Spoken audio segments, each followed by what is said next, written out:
What's up, everybody? I'm Greg Miller, and this is my Italian meatball, Brian Altano. You're my Chicago meatball, or my sausage, I guess. Why can't I be your Chicago slice? Can you be a deep dish? Yeah, I think York it's pretty style. clear that I'm deep All right, dish. fine. I know what you prefer on the pizza front. Just get over it. Fair enough. Jeez Louise, Brian, this year's tearing us apart. But instead, we're here to talk about what's the most fun we had playing video games this year. You go first.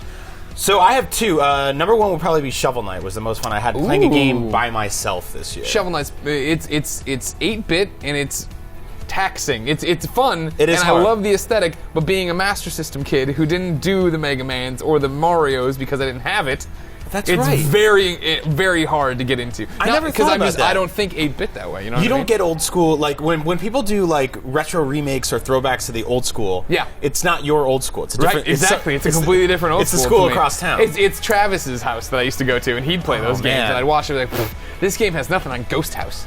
I'm sorry. Well, if it makes you feel better, they still make bad games now. So that's sort of a throwback to the bad games. Exactly. No, that's what I've grown up getting used to. So Shovel Knight I had a really good time with. It was a game that was challenging, but it never felt like it was like killing me. It was so hard that I had to throw my Wii U or my 3DS across the room. Yeah, I love Shovel Knight. I played it on 3DS. I'm a big fan. I'm looking forward to next year when it's on PlayStation Vita and everything. You're gonna play that on do Vita, it all right? over. Yeah, get some trophies. Why not? And the other one, just one of those like Nintendo was awesome at this stuff this year, but Mario Kart 8 was one of those games that just had me what. I thought you were going to say Smash, and that's my choice. So I didn't want you stealing my choice. I was getting ready to scream it out, and then you totally swerved at the end. Yeah, to me, like Mario Kart and Smash, they were like if they were bands, they'd open up for each other in concert. Oh yeah, totally. Right? Totally. Like it's the same. It's sort of the same kind of group of people that go for each one. Yeah. But I think Mario Kart was it's just a little more tense getting like right down to that finish line. Oh, of course, always. You're always looking over your shoulder for the blue shell. You're like trying to hold one item behind you in case somebody's got red shells. Yeah, and so I guess we could get right into it too, because Smash was right there behind for me too. Smash was the most fun for sure I had this year playing video games. And like you say, you quantified with other people or without them or whatever.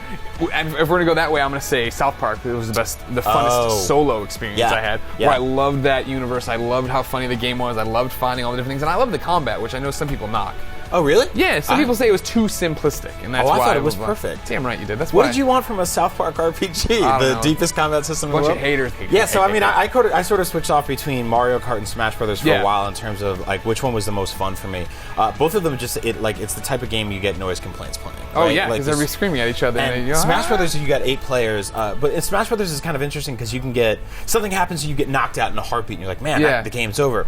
And Mario Kart is sort of, if you have 2 good players, it's kind of neck and neck the entire time. It's very rare where something happens in Mario Kart where you're pretty much doomed for the next 3 laps.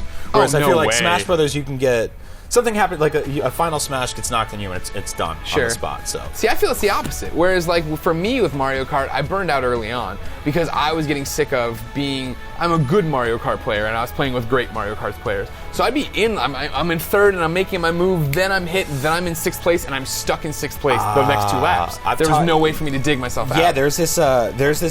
It's basically being in 6th place is one of the worst places to be in the world. In video games, games, crappy ass items. You get it from behind and you get it from in front. All the guys in front of. Well, yeah.